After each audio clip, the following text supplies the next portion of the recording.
ठीक अच्छे पिले ताले 7 नंबर ये कौन कहला पिले अरिष जोग पिले आउ केते बेले हेई थाए ना क्षीणेन्दु द्वादशगे लग्न अष्टम राशि संस्थितैः पापैः सौम्य रहिते च केन्द्रे सद्यः मृत्युर्विनिर्देश्यः ताले पिले क्षीणेन्दु माने क्षीण चंद्रमा जदि क्षीण चंद्रमा पिले द्वादशगे माने पिले द्वादश भाबरे द्वादशगे माने पिले द्वादश भाबरे हैला ताले जदि पिले क्षीण चंद्रमा द्वादश भाबरे अछि लग्न अष्टम राशि संस्थितैः पापैः पिले लग्न रे अथवा अष्टम भाबरे पिले पाप ग्रह मान अछंती आउ सौम्य रहिते च केन्द्रे आउ केन्द्र भाव पिले सौम्य रहित माने कौन सी केन्द्र भाव रे पिले शुभ ग्रह नहांती ताले सद्यः मृत्युर विनिर्देश्यः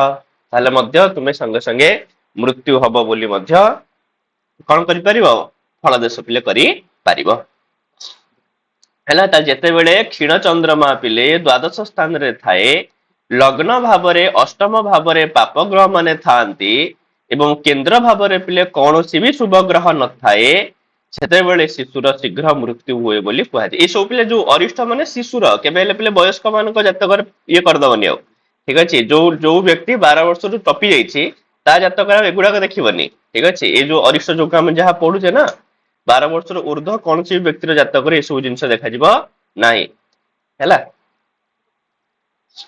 चलो तापर पिले कोन न सोपप्लवे शशांके सक्रूरे लग्नगे कुजे अष्टमगे मृत्युर मात्रा सार्धम चंद्रवत अर्के च शस्त्रेण बेले बेले पिले एमती हुए जेतेबेले कौन सी जगह पिले जेतेबेले मां पिले डिलीवरी करिया समय उभय मांकर पिलार भी पिले मृत्यु हो जाए तो ये हला सही जुग पिले कहूची कि यदा माने जेतेबेले पिले चंद्र ग्रहण समय पिले चंद्र ग्रहण समय रे शिशोः जन्म भवति पिले पिलार जन्म होइथिबो तथा चंद्र पाप ग्रहेण सहित लग्ने भवति आउ से चंद्र जातक कौन हेतिबो पिले ना पाप ग्रह सहित मिसिकरी लग्न भाव थिबो आउ कौन हेतिबो ना अष्टम स्थान रे पिले मंगल थिबो तो सेतेबेले मात्रा सह शिशुः मृत्यु भवति इति वक्तव्यम तो से समय पिले मां सहित शिशुर मृत्यु होइथाय बोली कहा जाई परिबो हैला आउ सेमती कौन पिले कहउचंती ना यदा सूर्य ग्रहण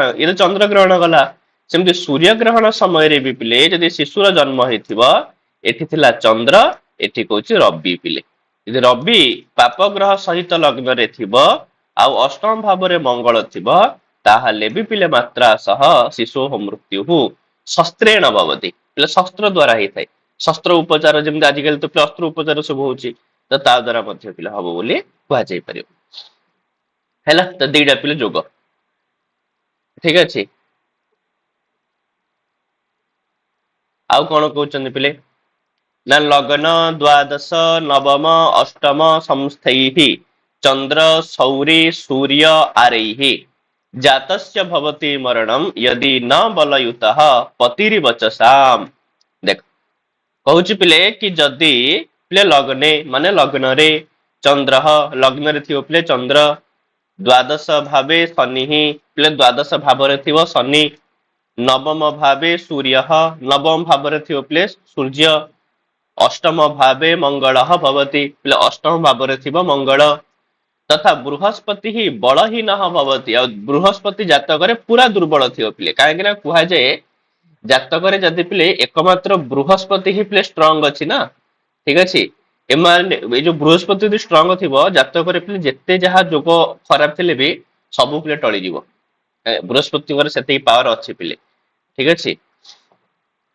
सेति बृहस्पति आ बृहस्पति पिले सबुठु बहुत बलवान हे थाए पिले एकाकी बृहस्पति ही समस्त अरिष्ट को पिले खंडन करियार शक्ति की धारण करि थाए हैला किंतु यदि बृहस्पति बलहीन हे जाइथिबो ताहाले शिशोः मृत्युः भवति इति वक्तव्यम ताहाले भी शिशुर पिले मृत्यु हबो बोली कहा जाई परिबो हां तो से कथा कहिले पिले कि लग्न द्वादश नवम अष्टम चारिटा भाव पिले क्रमशः कहिदेले संस्थै ही एथिरे थिबे को मान क्रमशः चंद्र तो लग्न रे चंद्र सौरी माने शनि तो द्वादश रे पिले शनि सूर्य माने नवम रे पिले सूर्य तो नवम भाव रे सूर्य आर आर माने पिले मंगल तो अष्टम भाव रे पिले मंगल ताहले जातस्य भवति मरणम माने जदि न बलजुत पतिरि बचसाम पिले बचसाम पति माने बागपति कार ना बृहस्पति ना पिले हैला तो सी होचंदी कि बृहस्पति यदि बलहीन अछंती ताहले शिशु मृत्यु भवति इति वक्तव्यम ताहले हम माने कहि परिबा हैला पिले आउ कोन जोग अछि ना सुत मदन नवांत्य लग्न रंध्रे सुत मदन अच्छा एटा ए छंदरे नाही पिले सुत मदन नवांत्य लग्न रंध्रेस्व अशुभ जुत मरणाय शीत रश्मि भृगु सुत शशि पुत्र देव पूज्येर यदि बलिभिरी न युतो अवलोकितो वा देख ताले कौन कहला पिले कि जदि पिले चंद्र कौन हेथिबो ना पाप ग्रह युक्त हेथिबो पिले पाप ग्रह द्वारा युक्त हेथिबो हैला हेकरे थिबो कोठी ना पिले पंचम भाव रे थिबो नहले तो पिले सप्तम भाव रे थिबो नहले तो पिले नवम भाव रे थिबो नहले तो द्वादश भाव रे थिबो अथवा लग्न भाव रे अथवा अष्टम भाव रे रहिथिबो तथा बलवान शुक्र द्वारा अथवा बलवान बुध द्वारा अथवा बलवान बृहस्पति द्वारा देखा जाउ नथिबो कि बृहस्पति एमान भी ता पाखरे भी नथिबे ताहाले मध्य शिशुः मृत्यु भवति इति वक्तव्यम ताले कोन कहला पिले ना शीत रश्मि माने पिले चंद्रमा जदि पिले एटी संधि हिची पिले अशुभ जुतः जदि पाप ग्रह द्वारा युक्त हेकरी पिले सुत सुत माने पंचम मदन मदन माने पिले सप्तम नव माने पिले नवम अंत्य अंत्य माने पिले द्वादश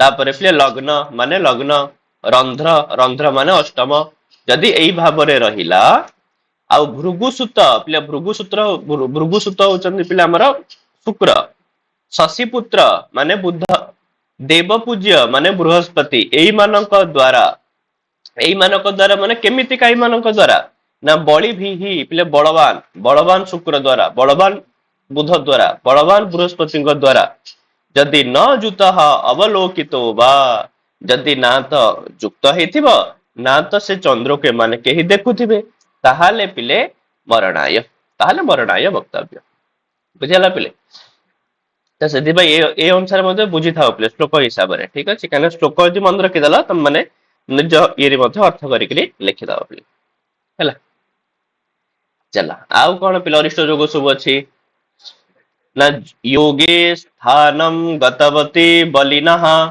चंद्रे स्वंबा तनुगृहम अथवा पापेरि दृष्टे बलवती मरणम वरसस्यांतः किल मुनि गदितम ताले पिले जेसु जेसु अरिष्ट जोगेषु मृत्यु समय न दत्तः तेषु तेषु अरिष्ट जोगेषु कदा मृत्यु भविष्यति इति विषय अत्र उच्यते पिले देख हम माने प्राय जगह पिले देखिले तम माने पिले जो प्रथम श्लोक पाखु पळे आसीबो सेठी पूरा कहितला ना पिले कि यदि षष्ठ अथवा अष्टम रे चंद्र थिबो ताले संगे संगे यदि शुभ द्वारा दृष्ट होतुवा ताले पिले 8 वर्ष बयस रे जाई यदि पिले शुभ पाप मिसी के देखुथिबे ताले पिले तदर्धेन माने 4 वर्ष बयस रे किछि जगह रे तो पिले बयस से मेंशन करि देछि एठी जेमति पिले बयस मेंशन करिछि कि मासे न एक मास रे किंतु प्राय जगह रे पिले किछि समय भी मेंशन करिनि पिले जेमते एटी कला तदा शिशुः मृत्यु भवति केबे सेडा लेखि नाही पिले तो सेति पय से पिले जो श्लोक वर्तन हम पढुचे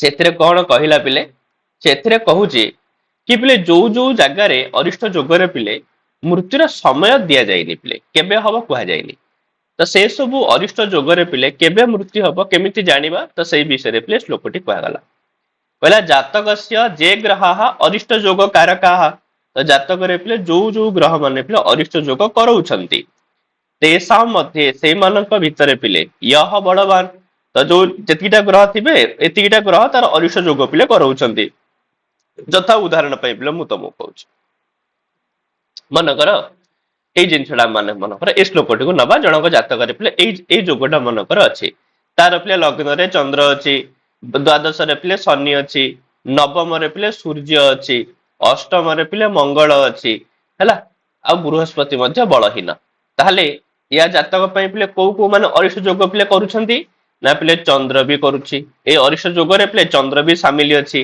पिले शनि भी शामिल अछि ना नै सूर्य भी शामिल अछंती ହେଲା। ଅଷ୍ଟମରେ ପିଲେ ଯୋଉ ମଙ୍ଗଳ ସିଏ ବି ସାମିଲ, ତାପରେ ତା ସହିତ ପିଲେ ବୃହସ୍ପତି ମଧ୍ୟ ସାମିଲ ଅଛନ୍ତି। ତାହେଲେ ଏତିକି ଜଣ ପିଲେ କଣ କରୁଛନ୍ତି ନା ଏଇ ଜାତକରେ ପିଲେ ଅରିଷ୍ଟ ଯୋଗ ସୃଷ୍ଟି କରୁଛନ୍ତି। ଏଇମାନେ ହଉଛନ୍ତି ଅରିଷ୍ଟ ଯୋଗର କାରକ ଏଇ ଜାତକ ପାଇଁ। ତାହେଲେ ସିଏ କହିବା କଥା କି ପିଲେ ଯୋଉମାନେ ଅନିଷ୍ଟ ଯୋଗ କାରକ ସେମାନଙ୍କ ଭିତରେ ଯିଏ ବଳବାନ ହେଇଥିବ, ତ ଏଇ ଯୋଉ 5 ଜଣଙ୍କ ଭିତରେ ଆମେ ଦେଖିବା କି ଯେ କିଏ ଷ୍ଟ୍ରଙ୍ଗ ଅଛି। ତ ସହ ଗ୍ରହ ୟତ୍ର ଭବତି, ସେଇ ଗ୍ରହ ପିଲେ ଯୋଉ ଜାଗାରେ ଥିବ ଯୋଉ ଭାବରେ ଥିବ ତସ୍ମିନ୍ ସ୍ଥାନେ ଯଦା ପାପ ଗ୍ରହୈ ଦୃଷ୍ଟ ବଳବାନ ଚନ୍ଦ୍ର ଗୋଚର କ୍ରମେଣ ଆଗମିଷ୍ୟତି ତଦା ଶିଶୋ ମୃତ୍ୟୁ ଭବିଷ୍ୟତି। ଦେଖ ପିଲେ, ମନେ ପିଲେ ଗୋଟେ ପିଲା ଆଜି ମନକର ଜନ୍ମ ହେଲା, ଉଦାହରଣ ପାଇଁ ପିଲେ ନେଇନିଅ ହେଲା, ମୁଁ ତମକୁ ବତେଇ ଦଉଛି। ଉଦାହରଣ ପାଇଁ ମନକର ପିଲେ ନେଇନିଅ ହେଲା। ଗୋଟେ ଉଦାହରଣ ବୁଝିଦିଅ। ମନେକର ଗୋଟେ ପିଲା ଆଜି ମନେକର ପିଲେ ଜନ୍ମ ହେଲା।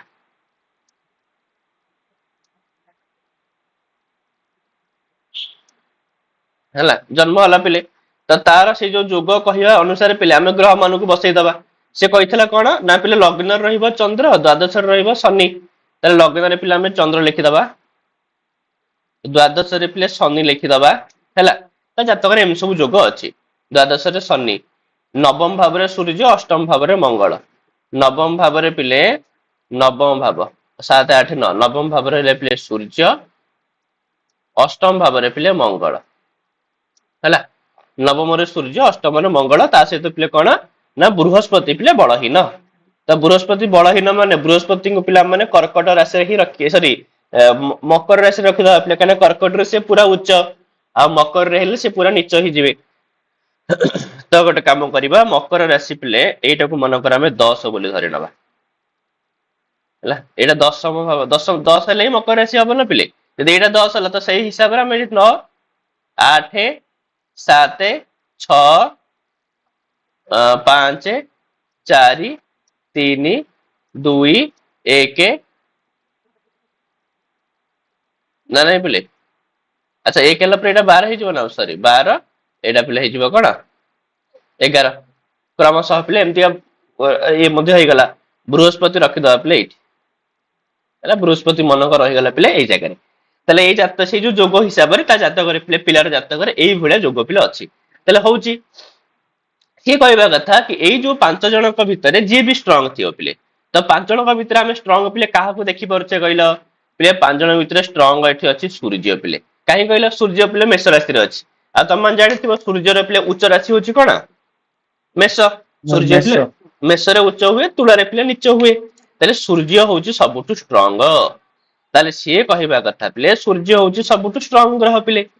ତାହେଲେ ଆମର କଣ ହୁଏ ପିଲେ, ଆମର ନା ତମମାନେ ଯଦି ଆଜିର କୁଣ୍ଡଳୀ ଦେଖିବ, ମାନେ ତମ ପାଖରେ ଯଦି ଆପ୍ ଥିବ ଦେଖ ତମ ପାଖରେ ଯଦି ଆପ୍ ଥିବ, ଆଜିର କୁଣ୍ଡଳୀ ଦେଖିବ, ଆଜି ଚନ୍ଦ୍ର ଅଛି ସିଂହ ରାଶିରେ। ଆଜି ଚନ୍ଦ୍ର ଅଛି ପିଲେ କୋଉ ରାଶିରେ? ସିଂହ ରାଶିରେ ପିଲେ ଚନ୍ଦ୍ର ଅଛି। ଏଇ ଚନ୍ଦ୍ର କଣ ହୁଏ ନା ପ୍ରତି 2.5 ଦିନରେ ପିଲେ ଗୋଟେ ଗୋଟେ ରାଶି ପିଲେ ଗତି କରି ଆସେ। ବୁଝିହେଲା। ମନେକର ଆଜି ଚନ୍ଦ୍ର ପିଲେ ଅଛି ସିଂହ ରାଶିରେ, ତ କାଲି ପହର ଦିନ ଠିକ ଅଛି କନ୍ୟାକୁ ପଳେଇବ। ତା 2 ଦିନ ପରେ ପିଲେ ତୁଳାକୁ ପଳେଇବ। ତା 2 ଦିନ ପରେ ପିଲେ ସିଏ ପଳେଇବ କୋଉଠିକି ବିଛକୁ ପଳେଇବ। ତ ଏମିତି 2 ଦିନ ହେଇକିରି ପିଲେ ସେ କିଛି ଗୋଟେ 14 ଦିନ ଭିତରେ ପିଲେ 14-16 ଦିନ ଭିତରେ 16 ଦିନ ପରେ ପିଲେ ମେଷ ରାଶିକି ପଳେଇ ଆସିବ। ତ ଯେତେବେଳେ ଚନ୍ଦ୍ର ପିଲେ ମେଷ ରାଶିକି ଆସିବ, ଇଏ କହୁଛନ୍ତି ଆଉ ସେ ସମୟରେ ଯଦି ଚନ୍ଦ୍ର ଉପରେ ପାପ ଗ୍ରହର ଦୃଷ୍ଟି ରହିଲା, ତାହେଲେ ସେଇଦିନ ହିଁ ମୃତ୍ୟୁ ହବ। ବୁଝିହେଲା। କାହିଁକି ନା ଚନ୍ଦ୍ର ପିଲେ ଗୋଚର, ଏଇ ଯୋଉ ଗୋଚରର ମାନେ ହଉଛି ପ୍ରତିଦିନର ଗ୍ରହ ଗତି। ତ ଚନ୍ଦ୍ରମା ପିଲେ ଅନ୍ୟ ଅନ୍ୟ ଗ୍ରହ ମାନଙ୍କର ପିଲେ ମିନିମମ୍ ତ ମାସେ, କାହିଁକିନା ସୂର୍ଯ୍ୟ ପିଲେ ମାସେ ହେଲେ ଗୋଟେ ରାଶିକି ଯିବେ। କିନ୍ତୁ ଚନ୍ଦ୍ର ପିଲେ 2.5 ଦିନରେ ଗୋଟେ ରାଶିକି ପିଲେ ପାର କରିଦିଏ ହେଲା। ଆଉ ଯୋଉ ଲୋକମାନଙ୍କର ରାଶି ଫଳ ଆମେ ଯୋଉ କହୁଛେ ଆଜି ଏଇଆ ଅଛି ସେଇଆ ଅଛି, ତ ଏଇଟା ଚନ୍ଦ୍ରର ପିଲେ ଗୋଚରକୁ ନେଇକି ହିଁ କୁହାଯାଏ। ଯେମିତି କିି ଚନ୍ଦ୍ର ଆଜି ପିଲେ ସିଂହ ରାଶିରେ ଅଛି, ତ ଯାହାର ସିଂହ ରାଶି ହେଇଥିବ ତା ପାଇଁ ଆଜି ପିଲେ ଶୁଭ। ଠିକ ଅଛି। ତାର ଆଜି ଶ୍ରୀ ଚନ୍ଦ୍ର ପିଲେ ତ ଭଲ ଖାଇବା ମିଳିବ, ଭଲ କୁଆଡେ ପିଲେ ମନ ପସନ୍ଦର ଜିନିଷ ବି ମିଳିବ। ତ ଏସବୁ ଜିନିଷ ପିଲା ମାନେ କହିପାରିବା ପିଲେ। ଠିକ ଅଛି। କନ୍ୟା ରାଶିର ପିଲା ଆଜି ଦୁନିଆ ପଇସା ପତ୍ର ଖର୍ଚ୍ଚ ହବ, କାହିଁକି ନା କନ୍ୟାର ପିଲେ ବ୍ୟୟ ଚନ୍ଦ୍ର ହେଲା, ଅଯଥା ବ୍ୟୟ ବି ଦେଖାଦବ। ତ ଏଇ ଯୋଉ କୁହାଯାଉଛି ପିଲା ଆଜିର ରାଶି ଫଳ, ତ ଏଇଟା ଚନ୍ଦ୍ରର ସ୍ଥିତିକୁ ଦେଖିକିରି ହିଁ କୁହାଯାଉଛି ହେଲା। ତ ସେଇ କଥା କହିଲା କି ଯେତେବେଳେ ପିଲେ ଏଇ ଯୋଉ ଯୋଗ କାରକ ଭିତରୁ ଯିଏ ବି ଷ୍ଟ୍ରଙ୍ଗ ଥିବ ତା ପାଖରେ ଯେବେ ଆସିକି ଚନ୍ଦ୍ର ପହଞ୍ଚିବ ପିଲେ ହେଲା, ତା ପାଖରେ ଯେବେ ଆସିକି ଚନ୍ଦ୍ର ପହଞ୍ଚିବ ହେଲା, ତ ସେତେବେଳେ ହିଁ ପିଲେ ଯାଇକିରି କଣ ହବ ନା ପିଲେ ମୃତ୍ୟୁ ହବ ହେଲା। ତାପରେ କଣ କହୁଛନ୍ତି ପିଲେ, ଅଥବା ଜାତକରେ ପିଲେ ଚନ୍ଦ୍ର ଯେଉଁ ଜାଗାରେ ଅଛି ସେଇ ସ୍ଥାନରେ ଯେତେବେଳେ ପାପ ଗ୍ରହ ମାନେ ଦୃଷ୍ଟ ଦ୍ଵାରା ବଳବାନ ଚନ୍ଦ୍ର ଗୋଚର କ୍ରମରେ ଆସିବ ସେତେବେଳେ ମଧ୍ୟ ଶିଶୁର ମୃତ୍ୟୁ ହୋଇଥାଏ। ଅଥବା ଇଏ ତ ଗୋଟେ ଯୋଗ ରହିଲା, ନହେଲେ ତ ଜାତକରେ ପିଲେ ଯୋଉ ଚନ୍ଦ୍ର ଯୋଉ ଜାଗାରେ ଥିବ ତ ସେଇ ଜାଗାରେ ଯେତେବେଳେ ପୁଣି ଆଉଥରେ ଆସିକିରି ପହଞ୍ଚିବ ପିଲେ ଚନ୍ଦ୍ର ପାପ ଗ୍ରହ ଦ୍ଵାରା ଦୃଷ୍ଟ ହେଇକିରି, ତ ସେତେବେଳେ ବି ହବ ବୋଲି ଆମେ କହିପାରିବା। ତାହେଲେ ଏଇ ଯୋଉ ଯୋଗଟା ପିଲେ କେତେବେଳେ ଆପ୍ଲାଏ କରିବ ନା ଯୋଉ ଜାଗାରେ କୁହାଯାଇ ନଥିବ ପିଲେ, ପର୍ଟିକୁଲାର ସମୟ କୁହାଯାଇ ନଥିବ ସେ ଜାଗାରେ ପିଲେ ମାନେ ଆପ୍ଲାଏ କରିବ ହେଲା। ଅଥବା ଆଉ କଣ ପିଲେ ନା ଲଗ୍ନମ୍ ୟସ୍ମିନ୍ ରାଶୁ ଭବତି, ଅଥବା ଲଗ୍ନ ପିଲେ ଯୋଉ ରାଶି ହେଇଥିବ ସେ ରାଶିରେ ଯେତେବେଳେ ପାପ ଗ୍ରହ ଦ୍ଵାରା ଦୃଷ୍ଟ ବଳବାନ ଚନ୍ଦ୍ର ଗୋଚର କ୍ରମରେ ଆସିବ ସେତେବେଳେ ବି ଆମେ ଶିଶୁ ମୃତ୍ୟୁ ଭବିଷ୍ୟତି ବକ୍ତବ୍ୟ, ତ ସେତେବେଳେ ବି ଆମେ ମାନେ ପିଲେ କହିପାରିବା। ତ ଏତତ୍ ସର୍ବମ୍ ଯୋଗମ୍ ଏକସ୍ମିନ୍ ବର୍ଷେ ଭବତି ହେଲା। ଆଉ ଏଇ ଯୋଉ ଯୋଗ ମାନେ ଯୋଉ ଯୋଗରେ କିଛି କୁହାଯାଇ ନାହିଁ ସେ ସବୁର ଫଳବର୍ତ୍ତୀ ପିଲେ କେବଳ ଗୋଟିଏ ବର୍ଷ ଭିତରେ ହିଁ ହବ ପିଲେ ହେଲା। ତ ସେଥିପାଇଁ ଏତତ୍ ସର୍ବମ୍ ଯୋଗମ୍ ଏକସ୍ମିନ୍ ବର୍ଷେ ଭବତି, ଏ ସବୁ କିଛି ଯୋଗ ପିଲେ ଗୋଟିଏ ବର୍ଷ ଭିତରେ ହିଁ ସବୁ କିଛି ଘଟିବ ପିଲେ ହେଲା। ଯେବେ ବି ଯିଏ ଯାହାର ଆସିବାର ଥିବ ସବୁ ଗୋଟିଏ ବର୍ଷ ଭିତରେ ହିଁ ହେଇଯିବ ହେଲା। ତାହେଲେ ଇଏ ହେଲା ପିଲେ ତମ ମାନଙ୍କର ଅରିଷ୍ଟ ଯୋଗ ସରିଲା ହେଲା। ତ କିଛି ଉଦାହରଣ ପାଇଁ ତମ ମାନେ ପିଲେ ଏକ୍ଜାମ୍ପଲ ସ୍ୱରୂପ କିଛି ଦେଖିପାରିବ ପିଲେ କୋଉଠି ଏମିତି କଣ ଯୋଗ ଅଛି ନା ନାଇଁ। ହଁ, ତାପରେ ଆମ ମାନେ ପିଲେ ଅରିଷ୍ଟ ଭଙ୍ଗ ଯୋଗ ପିଲେ ପଢିବା ହେଲା। କାଲିକି ଅରିଷ୍ଟ ଭଙ୍ଗ ଯୋଗ ପିଲେ ପଢିବା ଏଇ ଟାଇମ ରେ ଆଉ। ଠିକ ଅଛି, ଏବେ ଟିକେ କଣ୍ଟିନ୍ୟୁ ପିଲେ କ୍ଲାସ କରିଦବା ହେଲା, କ୍ଲାସ କରିଦେଲେ ସରିଯିବ ପିଲେ। ତମର ତ କଲେଜରେ ଆରମ୍ଭ ହେଇନଥିବ ଅରିଷ୍ଟ ଏଇ ସବୁ ଯୋଗ ଯାକ। ଆଉ କଣ ପଢା ହଉଥିବ କାରକ ଫାରକ ପଢା ହଉଥିବ ନାଇଁ। ଆଜ୍ଞା ସାର୍ କାରକ ପଢଉଛି। ହୁଁ ହେଲା, ତ ଆରାମ ସେ ପିଲେ ଏଇଟାକୁ ସବୁ ଇଏ କରିଦେଲେ ହେଇଯିବ ଆଉ। ହଉ ପିଲେ ଠିକ ଅଛି, ଆମେ ପୁଣି ପିଲେ କାଲିକି ଦେଖିବା ଆଉ ହେଲା।